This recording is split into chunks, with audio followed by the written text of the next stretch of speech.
Glory to God. Welcome back.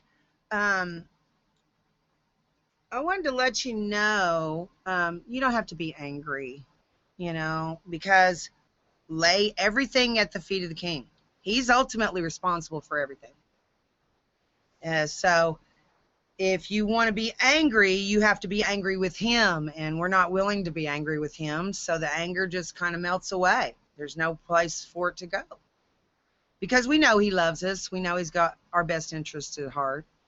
And so when we suffer, oh, you know, initially we want to be angry with somebody, but he is the one that's ultimately responsible. He is almighty. That means he's in charge of both sides. Okay, so once you realize that God is ultimately responsible for everything that's happening in your life, the anger just melts away because you're not willing to be angry with him. I mean, hopefully you're not willing to ever be angry with God. That would not be in your best interest to do so. Because he loves you, You just have to rationalize it out. Well, God's responsible for doing this. I mean, God is the one who's got me in this situation. And you just rationalize it out. Well, this is wreakage, but I know he loves me. I know he died for me. I know he has my best interests in mind.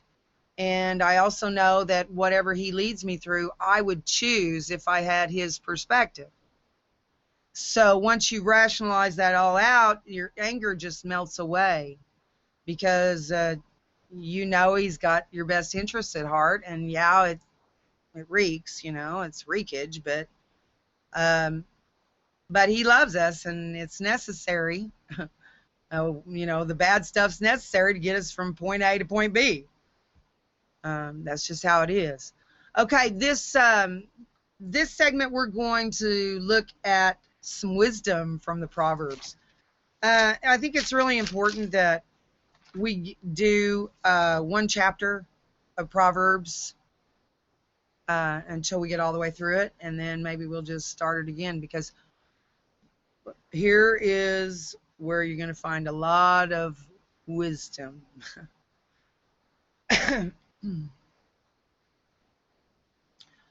Oh, Karen, she says, Lisa, I was angry at God for taking my husband. I could not understand why he wanted me to suffer so bad. It wasn't about you suffering. It's not that he wanted you to suffer. It's that Casey was done with his race. He had finished his race. He had earned the right to go home and to rest and to be relieved of all the pain and all of that. So it's not really about us that are left here. It's that he deserved to be relieved and to go home, and to his race was done. He had finished his race. And it's kind of like being in a war zone, sister. We're in a war zone. Let's say you've got you and Casey, right? Someone you love, and you're trying to get out of this war zone. You've got just explosions and bullets flying everywhere, and everybody in the area is getting killed, right?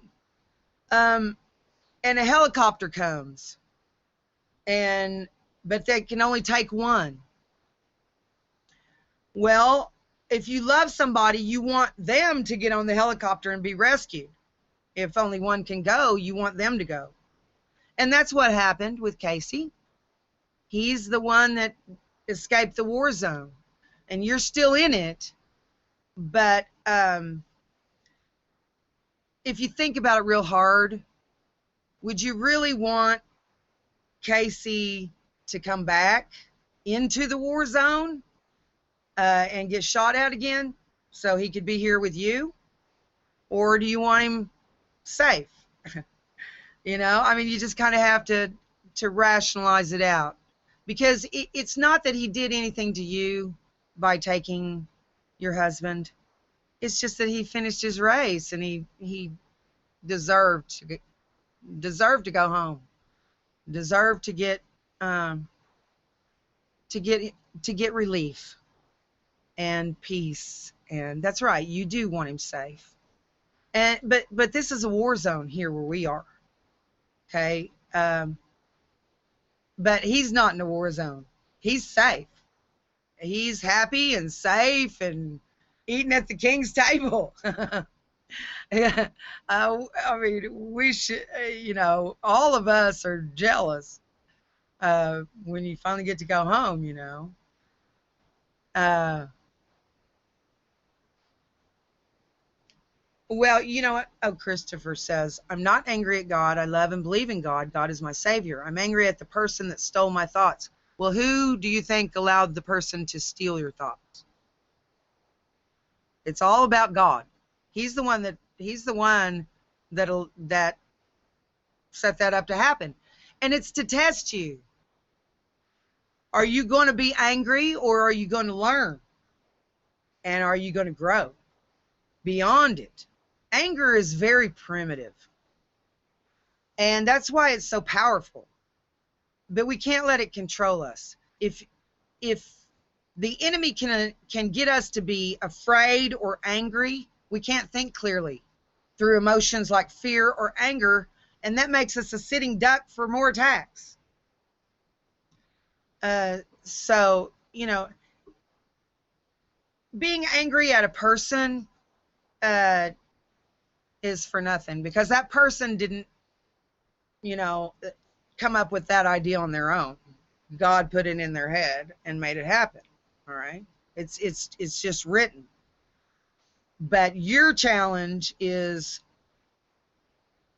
to put it at the feet of God where it belongs and rationalize it out. You love God. You're a child of God. He does everything in your best interest. You trust him. You know he's not just playing with you or taking pot shots at you. You know that he loves you, and that what he's doing is in your best interest. And he's teaching you how to process this anger. And that's how you do it. You lay it at his feet. He's ultimately responsible. And because when you rationalize that he's ultimately responsible, then you won't be angry anymore. That's called processing that anger and getting rid of it. Okay? And it doesn't matter what you're angry about. Doesn't matter what person perpetrated. God's the one that led them to do it. So your challenge is to not be mad at the person. Remember, we wrestle not against flesh and blood, but against principalities and powers and rulers of darkness, and spiritual wickedness in high places. Okay? So it's not really people. We don't war against flesh and blood. People are not our enemy. People are used by God, and through the enemy at times to hurt us and to do damage and to steal, kill, and destroy. Take everything from us, But it's not really the person. Your challenge is to not be angry with the person who does it, but just process it through and say, okay, well, God wrote this because he believes this is for my good somehow. And so you just process through it that way, and then it goes away. Oh, good. You needed to hear that. I'm so glad. God knows what we need to hear when we need to hear it, doesn't he? That's why I don't prepare ahead of time. I just go once I'm on the air. I go with wherever he takes me, because he knows what he's doing, and I don't know what he's doing. Okay, I just want to be a vessel, but he knows what he's doing, and I'm so thankful. Hey, Christopher, don't apologize, please. I'm glad you spoke up, because our sister needed to hear the answer to that question. Okay? God ordained for you to ask it, or you wouldn't have. It's all written, I'm telling you. You can't do anything that is not written, good or bad. But you're welcome to ask all the questions you want to, Christopher, okay? I do not, I am very happy when you guys ask questions. I love it when people ask questions because it means they are inquiring. They want to know some answers, and that's, there's all kinds of answers here. The answer to every question you're ever going to want to know is right in this book, right here. Oh, he's so cool. You ask all the questions you want to, Christopher, all right? Glory to God. And I trust that God leads every single one of them, okay? I know that every comment that shows up in that chat room, God initiates. And, I'll tell you something kind of interesting. and that was an additional, I thought, oh, no, what's coming, because we don't ask people to give. We never have in, 35 years. We trust God to take care of us. And he'll lead people to give if he knows that I'm going to be in dire straits soon or whatever. He'll lead people to do that himself. I don't ever have to ask anybody because he handles that. That's his thing. Well, I noticed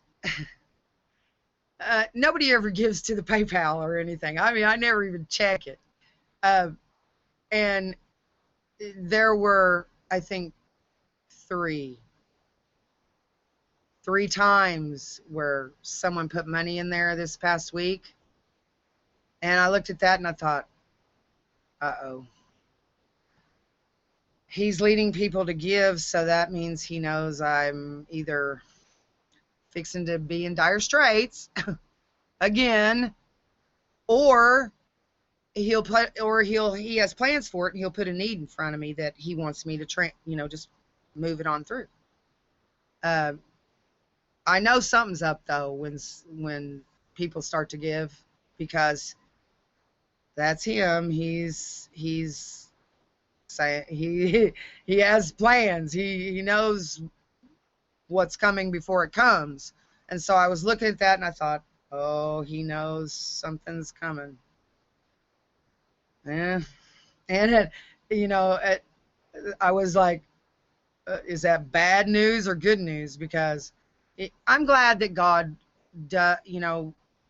takes steps to take care of us. And my husband works at least for another 2 weeks now. Ugh. That's so frustrating. But that's something I'm going to process through too, just like I'm trying to teach you to do. All right. But when that happens, I know that something's up. Because people don't give. You don't ask them to. They don't. And they never do. And then all of a sudden he'll start leading that to happen. And I saw that and I was like, does that mean trouble's coming my way? Uh-oh. Because, when he takes care of us through my husband's job. And so, we don't have regular people who give regularly or anything like that. I mean, months and months and months go by and nobody will ever give a dime. We don't ask them to, because we invest in you instead, But when that starts happening and he starts leading people to do that, I know something's coming. He's he's preparing something. Something's up with that. And I don't know if it'll be a need that arises in my face to where I need to just, push that on through, or whether we're going to be in dire straits and we're going to need it to eat on. But, I mean, it means that, that I'm going to have a need for it at some point, which, I'm thankful, but at the same time, I'm going, uh-oh, does this mean bad things are coming? Hopefully not. Let's get into some wisdom from the Proverbs. I love you guys. Thank you for your prayers. I really appreciate it. My husband was off for 6 weeks, and then he just went back 4 weeks ago. He's been working 4 weeks. Now he says he's getting laid off in 2 weeks again. I mean, you can't win for losing. But that's all in God's hands too, okay? All of that is in God's hands. He's the one that is, it's just a challenge for me in my attitude to overcome and not be worried about it and not fret and just say, whatever, I trust God to take care of us, and I do. Okay, let's get into the Proverbs. Proverbs chapter 1, the Proverbs of Solomon, the son of David, king of Israel. Now, Solomon was the wisest man who ever lived. I should probably, at some point, I won't do it right now, but show you the dream of Solomon and how he showed his wisdom and things like that. But we'll do Proverbs chapter 1 here. The Proverbs of Solomon, the son of David. This is King David's son by Bathsheba, king of Israel, since Solomon was king after his father David. In verse 2, to know wisdom and instruction, to perceive the words of understanding. See, you can hear something but not perceive it. Hear but not listen. See but not perceive. It's kind of like if let's say you're driving down the road and you pass 5 cars and you get down to the stop sign and somebody asks you, okay, what color were the last 5 cars you passed? Well, you saw them, but did you perceive and retain the information of what color they were? Maybe not. Maybe not. Some information will come your way and you won't absorb it. To perceive the words of understanding.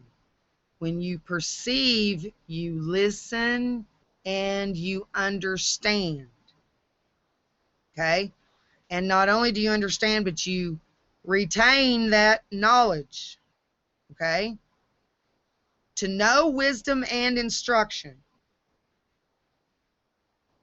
Wisdom is somebody you want to know. Okay? It's referred to as a her. Wisdom. And instruction. Unless God is willing to instruct us, we're never going to learn anything. And what you need to do is come before Him with respect and reverence and ask Him, Lord, teach me. Please teach me. Please grant me wisdom and knowledge and understanding and all these things. You have not because you ask not. Okay? So pray and ask for what it is that you want from God. If you want Him to teach you, then ask Him to teach you, but make sure you're available to be taught. Because if, He will teach you. He's willing. He's a really awesome teacher too. He can teach things nobody else can. So to know wisdom and instruction, to perceive the words of understanding, to receive the instruction of wisdom, justice, and judgment, and equity. Equity is, I think one of the definitions of that is what's fair. Let's see what it says. The quality of being fair and impartial is equity. Okay? So to receive instruction of wisdom, justice, and judgment, and equity, which is the quality of being fair and impartial. To give subtlety to the simple, to the young man, knowledge and discretion. Subtlety. Well, the devil is subtle, but I don't think that that's...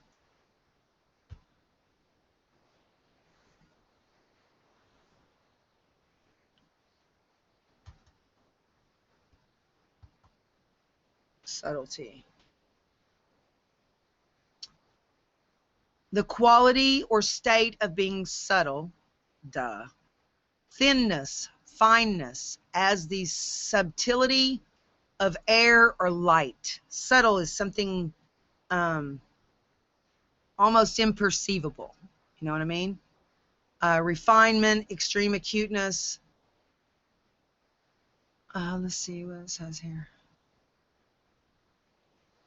So this is saying to give subtlety to the simple. Subtlety, it's like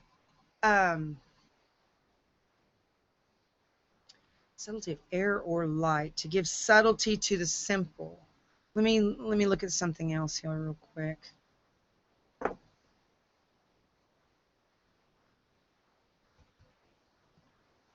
Definition. Let me look at Webster's dictionary here.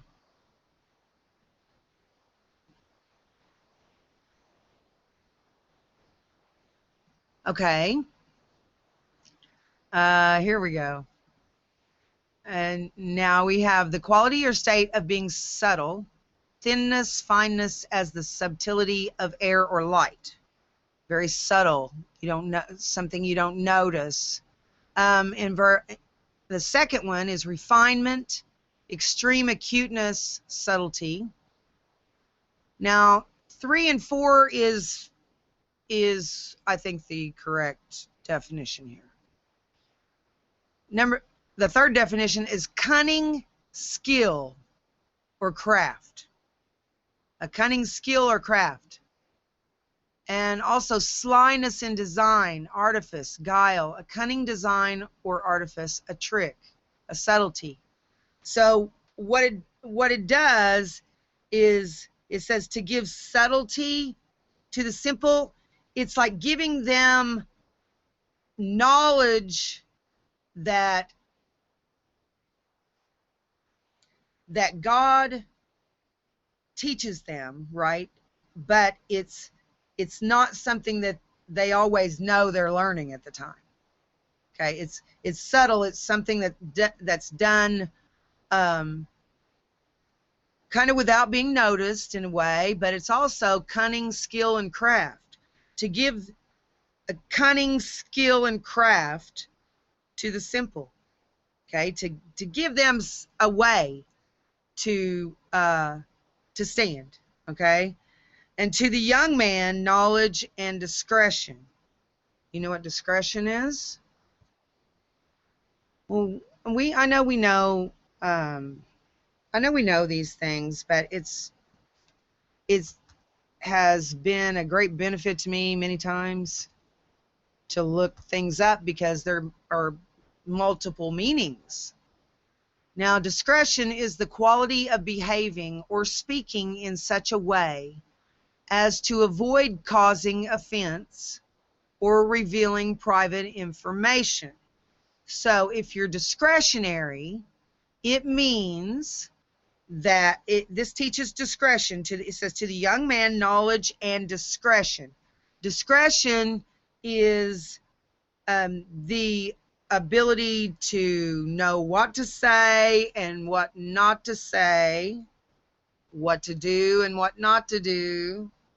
Okay, to be able to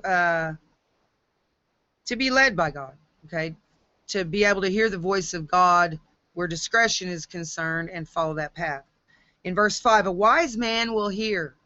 Now, you have to be a child of God to be wise in any way, shape, or form.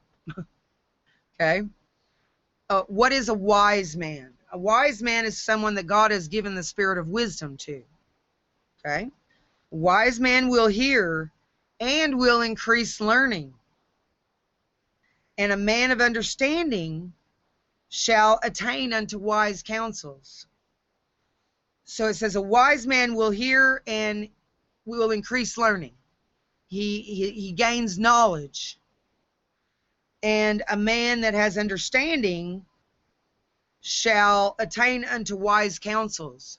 Now, if you don't ever get counsel that from someone you respect and believe is wise, then you won't know if you're making the right decision. But if you seek wise counsel, someone you believe is wise, and listen to what they say and then make your decision. See, that's wisdom. To, you may think that you have the wisest, that you know what the wise thing to do is, but you can check yourself and confirm it by seeking wise counsel. Okay, we'll be back right after this break. Don't go away.